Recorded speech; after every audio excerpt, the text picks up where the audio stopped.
10 मई 2015 का वो दिन जब दो टीमों के बीच एक ऐसा मैच खेला जा रहा था जिसमें दोनों टीमों का मकसद एक था। मुंबई अपने आप को पॉइंट टेबल पर टॉप 2 में बरकरार रखना चाहती थी और रॉयल चैलेंजर्स बैंगलोर टॉप 2 में पहुंचकर अपने वर्चस्व का जौहर दिखाना चाहती थी।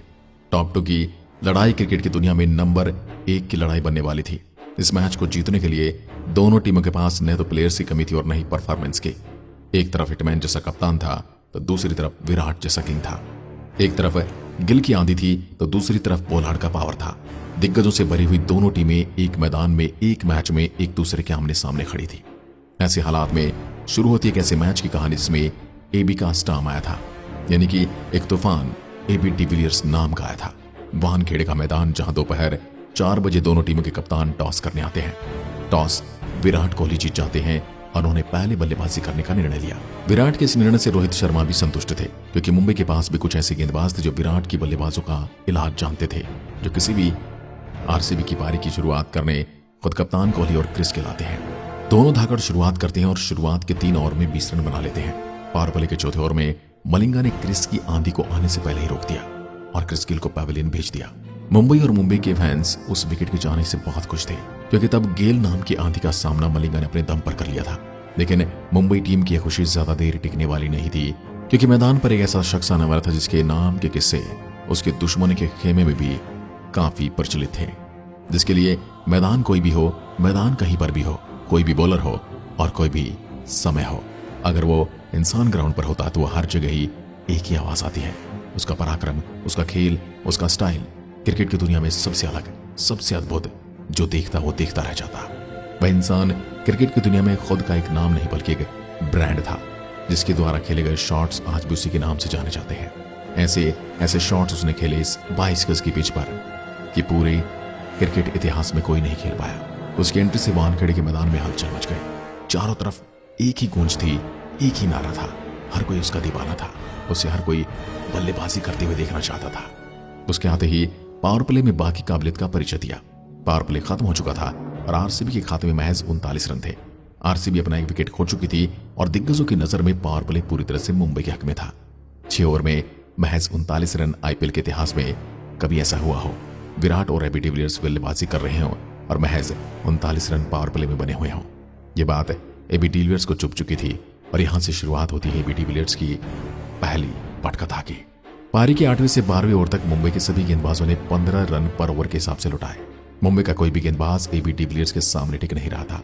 पारी के 12वें ओवर की समाप्ति होने वाली थी और एबी डिविलियर्स ने महज 30 गेंदों में अपनी हाफ सेंचुरी पूरी कर ली थी। एबी डिविलियर्स की हाफ सेंचुरी की बदौलत बेंगलुरु 12 ओवर में 114 रनों पर पहुंच चुके थे।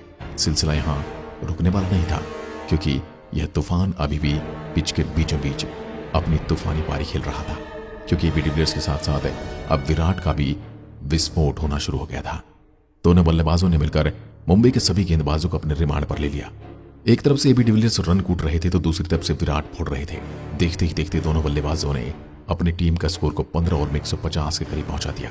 पारी के 17वें ओवर में मुंबई के सबसे खतरनाक गेंदबाज जसप्रीत बुमराह को एबी डिविलियर्स ने 6 गेंदों पर 25 रन कूट दिए।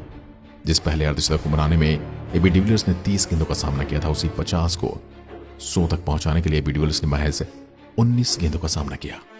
एबी डिविलियर्स की शतक की बदौलत बेंगलुरु की पारी अब 185 रनों पर पहुंच चुकी थी और अभी भी 3 ओवर बाकी थे। एबी डिविलियर्स का प्रहार अभी भी जारी था और उन्होंने हार्दिक पांड्या को अगले ओवर में 19 रन मारे।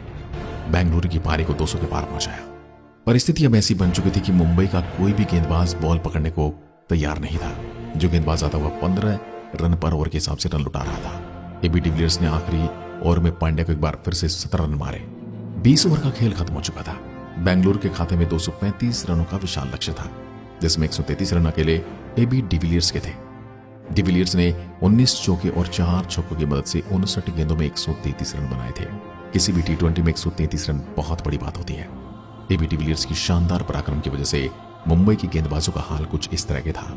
हार्दिक पांड्या ने 3 ओवर में सबसे ज्यादा 51 रन लुटाए। न तो उस दिन जसप्रीत बुमराह का जादू चला और न ही मलिंगा ने कहर ढाया था। एबी डिविलियर्स के इस तूफान के चलते मुंबई की पारी बैकफुट पर आ चुकी थी। मुंबई हर हालात में मैच को जीतने की कोशिश करने वाली थी, लेकिन उसके लिए मंजिल और इसकी राहें बिल्कुल भी आसान नहीं थी।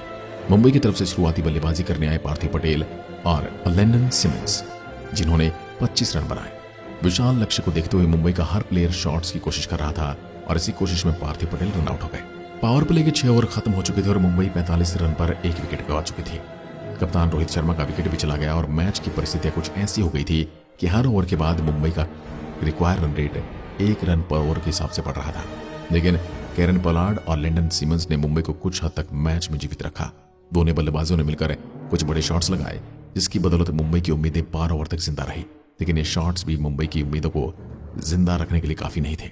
15 ओवर का खेल खत्म हो चुका था और इसी के साथ मुंबई के खाते में 135 रन थे और मुंबई अपने 3 महत्वपूर्ण विकेट खो चुकी थी। अब हालात इतने भयानक हो चुके थे कि मुंबई को पर ओवर 20 रन बनाने थे, क्योंकि मुंबई की अगली 30 गेंदों में 100 रन बनाने थे, जो किसी भी हालात में मुमकिन नहीं लग रहे थे। और कैरन पोलार्ड के विकेट गिरने के बाद यह लक्ष्य मुंबई के लिए असंभव हो चुका था। मुंबई के एक छोर से बैक टू बैक विकेट गिर रहे थे, वहीं दूसरी तरफ लिंडन सिमंस मुंबई की एक बड़ी हार को टाल रहे थे। सिमंस ने मुंबई के लिए आखिरी ओवर तक बल्लेबाजी की और 20 ओवर की समाप्ति तक मुंबई के खाते में महज 196 रन थे। लेकिन एबी डिविलियर्स की इस बल्लेबाजी ने लाखों प्रशंसकों को अपना दीवाना बना दिया था। हालांकि मुंबई इंडियंस ने भी पारी को दमदार खेला था, लेकिन इस मैच में एबी डिविलियर्स की पारी हर खिलाड़ी, हर टीम पर भारी थी। क्या आप भी मानते हैं कि दुनिया के सबसे बेहतरीन खिलाड़ियों में से एक एबी डिविलियर्स हैं, जो बेहतर रन गति से रन बनाते हैं, जो फील्डिंग में चुस्ती फुर्ती दिखाते हैं और अपनी टीम के लिए कुछ भी कर जाते हैं। आज की वीडियो में बस इतना ही। धन्यवाद।